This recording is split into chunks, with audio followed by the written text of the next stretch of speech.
श्री राधे राधे, हरे कृष्णा। हम सब साधक श्री हित 84 श्रवण कर रहे हैं। राधा बाग में श्री हित 84 सूरत रंग लटकत फिरत जुवती रस फूली गतांग से आगे।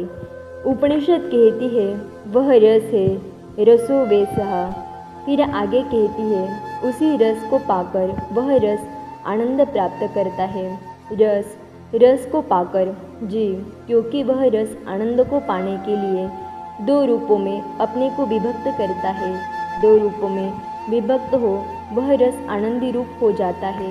साधकों, ये मेरे और आपके वाक्य नहीं है, ये वेद वाक्य है। इसका अर्थ ये हुआ कि रस ही परात्पर तत्व है, रस से बड़ा कोई तत्व नहीं है। फिर आगे प्रश्न उठता है कि रस अपने को दो रूपों में क्यों विभक्त करता है। उपनिषद उत्तर देती है क्योंकि अकेले रमन संभव नहीं है, विहार के लिए दो ही चाहिए। दो बनकर परस्पर के संबंध से वह रस आनंद प्राप्त करता है। इसी परस्पर संबंध का नाम प्रेम है। प्रेम का परस्पर में जो स्वाद है वही तो रस है।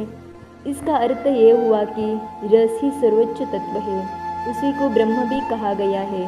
योगी लोग परमात्मा भी उसी को कहते हैं और भक्तों का भगवान भी वही है। वो रस निराकार है, जैसे ब्रह्म सत्ता निराकार है ऐसे ही वह आकार लेता है। वह अपने से अपनी आह्लाद शक्ति को प्रकट करता है, फिर उसी से विहार करता है। अजय विहार तो फिर विहार है, वही संपूर्ण में फैल जाता है, सर्वत्र वही वही होता है।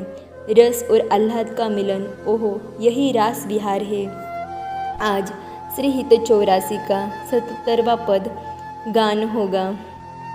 लटकत फिरत जुवती रस फूली, लटकत फिरत जुवती रस फूली। लता भवन में सरस सकल निशी, पिय संग सुरत हिंडोरे झूली। लटकत फिरत जुवती रस फूली, यद्यपि अति अनुराग रसासव, पान विवस नाहिन गति भूली।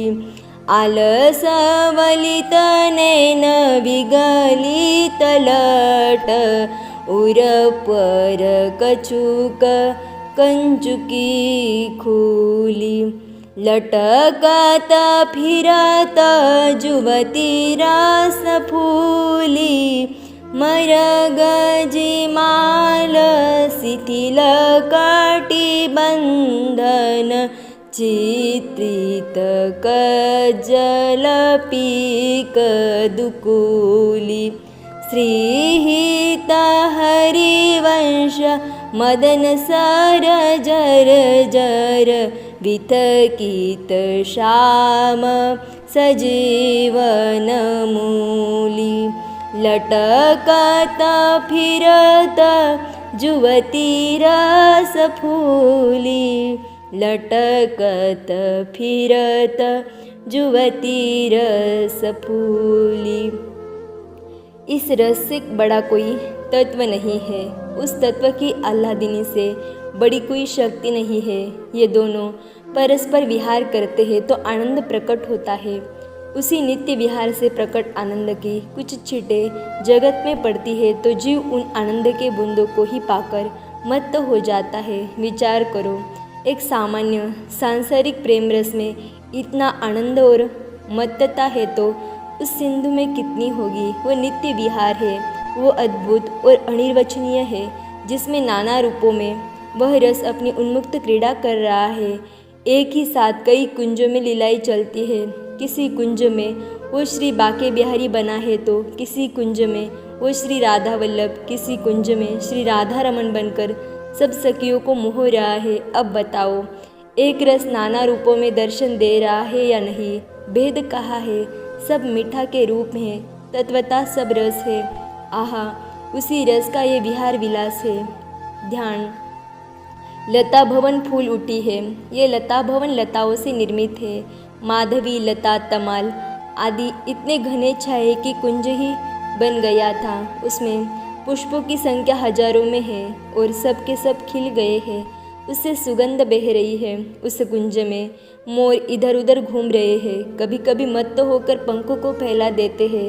ये एक दो मोर नहीं, कई मोर हैं। जब सब मोर यही करते हैं तो जो शोभा श्रीवन की बनती है वो अनुपम है। कुंज के दोनों तरफ छोटे छोटे जल कुंड भी है। उन कुंडों में फब्बारे चल रहे हैं। जल के फुब्बारे चकित होने की बात यह है कि यहाँ जल रंग बदलते हैं। उस कुंड में कुछ हंस किलोल कर रहे हैं, जोड़े में है हंस। उसी जल कुंड में हिरण के बालक जल पीने आते हैं और खेलते हैं। वृक्षों में पक्षी है, अनेक पक्षी है, कोयल, पपीहा, तोता, सब प्रिया जी के नाम का गान कर रहे हैं। आहा, क्या दिव्यता बन गई है श्री वृंदावन की। प्रभात की वेला है। पक्षियों के गान से, शीतल हवा के चलने से प्रिया जी की नींद खुल गई। श्याम सुंदर सोए हुए हैं। प्रिया जी उठती है। उनके उठते ही सुगंध की मानो बयार सी चल पड़ती है। उसी बयार के कारण पूरा श्रीवन समझ जाता है कि हमारी रासेश्वरी उठी गई है। प्रिया जी अपने वस्त्रों को संभालती है। पीताम्बर आ गई थी प्रिया जी के अंग में और नीलांबर ओढ़ के सो रहे थे श्याम सुंदर। वो मन ही मन मुस्कुराती है। पीताम्बर ओढ़ा देती है श्याम सुंदर को और तुरंत नीलांबर अचक से लेकर स्वयं ओढ़ लेती है। ओहो, सब कुछ तो उलझा हुआ है, लटें उलझी हुई है, उन्हें सुलझाती है प्रिया जी। श्याम सुंदर को देखती रहती है। वो सो रहे हैं किंतु उनकी माला में उलझी हुई है। वो झुक जाती है शाम के ऊपर और अपनी माला सुलझाने लगती है। उस समय वो अत्यंत निकट है अपने प्रीतम के। केश लटे श्याम सुंदर के मुख पर गिर जाती है, पर वो नहीं चाहती कि श्याम सुंदर जागे। बेचारे रात भर तो सूरज संग्राम में लगे रहे। अभी भी सूरज सुख के चिन्ह श्री अंग में दिखाई दे रहे हैं। श्यामाजू देखती रहती है, फिर अचक से कपोल को चूमते हुए उस शैया से उतर जाती है। इनके मन में आनंद भर गया है। प्रीतम के साथ जो सुख लूटा है इन्होंने, उसे कौन वर्णन कर सकता है। ये स्वयं भी नहीं, ये अकेली कुंज में घूमती है, फूलों को चूमती है। मोर पंख गिरे हैं चारों ओर, उन्हें उठाकर अपने सिर में लगाती है। फिर जल कुंड में जाकर अपने मुख को निहारती है। हंस पास में आते हैं तो अपनी माला तोड़कर मोती चुगा देती है। प्रिया जी अब बाहर आ गई है। कुंज से बाहर सखिया थी, किंतु अकेली श्री राधा को रसमत्त घूमते देखा तो छुप गई। ये सखिया तो अपनी स्वामिनी की इच्छा पर ही अपनी इच्छा रखती है ना। ओह, एक लता है, उस लता की ओट में हित सखी छुपी हुई है।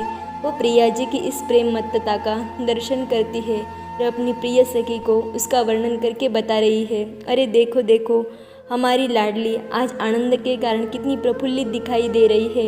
ये लटक लटक कर चल रही है। कारण हित सखी कहती है, कारण एक ही है, अरी सखी।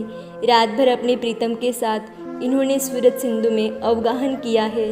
उसी के कारण तो देखो प्रेम के हिंडोरे में ये झूल रही है।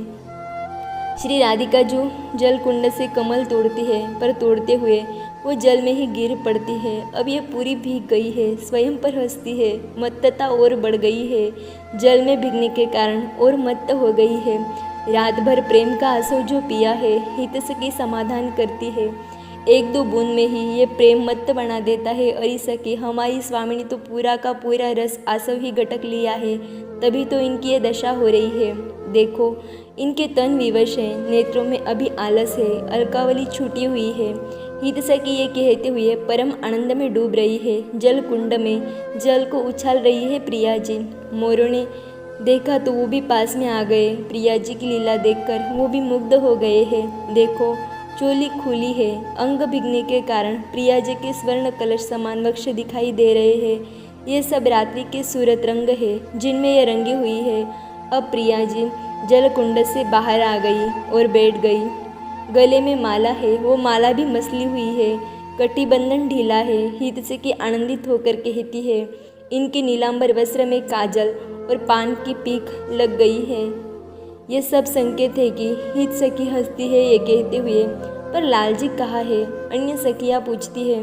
वो भीतर मूर्छित पड़े हैं। हित सखी हंसते हुए बताती है, इन्हीं ने मूर्छित किया होगा। सखियों के ऐसा कहने पर हित कहती है, ना, स्वामिनी ने तो उन्हें जिलाया है। मूर्छित तो कामदेव कर गया था, पर हमारी करुणामयी सरकार इतनी करुणा से भरी है कि इन्होंने देखा कि कामदेव इन्हें परास्त करने आया है, अचेत बना दिया है। तब इन्होंने अपने अधर रस का पान करा, इन्हें जिलाया, और एक बार नहीं, बार बार। फिर अब क्यों मूर्छित है? हित सखी बोली, अब तो अति सुख के कारण, अति आनंद के कारण और अति रस वर्षण के कारण। प्रिया जी उछलते हुए एक मोर के बच्चे को गोद में उठा लेती है। सखियाँ इस झांकी का वर्णन कर मुग्ध हो रही है। रस जब बढ़ जाता है तब मौन छा जाता है। लटकत फिरत जुवती रस फूली। आगे की चर्चा हम कल श्रवण करेंगे। तब तक के लिए राधे राधे, हरे कृष्णा।